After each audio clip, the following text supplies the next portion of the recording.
They call it freedom. They call it democracy. But here's what they don't tell you in history class. In Congo, 1961, Prime Minister Patrice Lumumba wanted to nationalize uranium. According to declassified CIA documents, President Eisenhower ordered his assassination. Lumumba was executed, his body dissolved in acid. The CIA installed Joseph Mobutu, who ruled as a dictator for 34 years. In Chile, 1973, President Salvador Allende nationalized copper mines. Historical records from the U.S. State Department show the CIA spent $8 million destabilizing his government. General Pinochet overthrew him in a coup. Allende died defending the presidential palace. Over 40,000 Chileans were tortured under Pinochet's dictatorship, backed by the United States. In Iran, 1953, Prime Minister Mohammad Mossadegh nationalized oil. The CIA orchestrated Operation Ajax, documented in declassified National Security Archive files. He was overthrown. The Shah, a brutal dictator, took power with American support. In Guatemala, 1954, President Jacobo Arbenz imposed land reforms that affected United Fruit Company profits. CIA documents show Operation PB Success removed him from power. A military dictatorship followed. 200,000 Guatemalans died in the civil war that followed.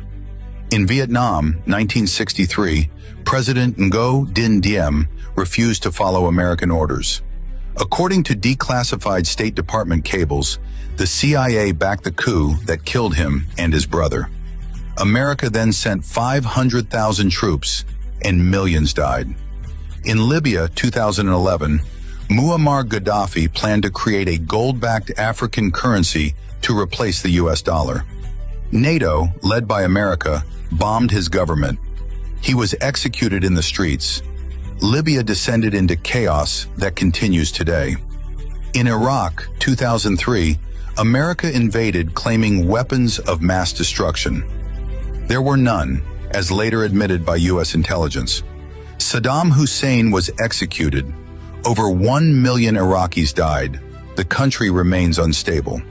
In Ghana, 1966, President Kwame Nkrumah cut ties with Western banks and the IMF. Declassified documents show CIA involvement in the military coup. He was exiled while visiting China. In Cuba, 1967, Che Guevara promoted socialist revolution across Latin America. The CIA tracked him to Bolivia, according to agency records. He was captured and executed. In Nicaragua, throughout the 1980s, the Contras, funded by the CIA as documented in the Iran-Contra affair, waged war against the Sandinista government. 30,000 Nicaraguans died.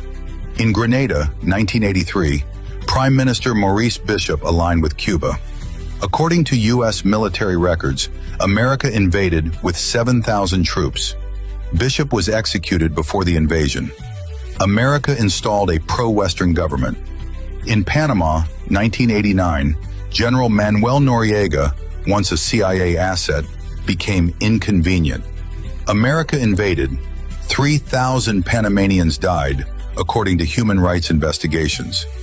In Afghanistan, the 1980s, America armed the Mujahideen to fight the Soviets. Those fighters became the Taliban. Decades of war followed. In Venezuela, 2019, America recognized Juan Guaido as president, not Nicolas Maduro, the elected leader. Economic sanctions crippled the country. The CIA's involvement in coup attempts has been widely documented. In Indonesia, 1965, the CIA provided names of communists to the military.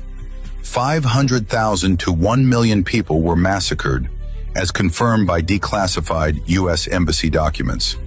15 countries, millions of lives destroyed, democratically elected leaders overthrown, brutal dictators installed, all in the name of freedom and protecting American interests. So here's my question.